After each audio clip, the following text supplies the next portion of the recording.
कुमार प्रदीप जी अज रामनगर की धरती च सचमुच अगर देखा जाए तो डोगरी अगर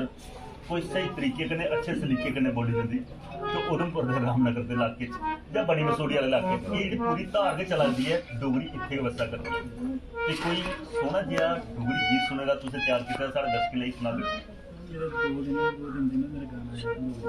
जी सुनाओ दिन लुट के लगे नी ओ कुड़िए नैन के कजरारे लगे नी ओ कुड़िए नैन के कजरारे उनका दिया मुस्कानी सारे कल जुए अगपानी उनका दिया मुस्कानी सारे कल जुए अगपानी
बड़ा सोहना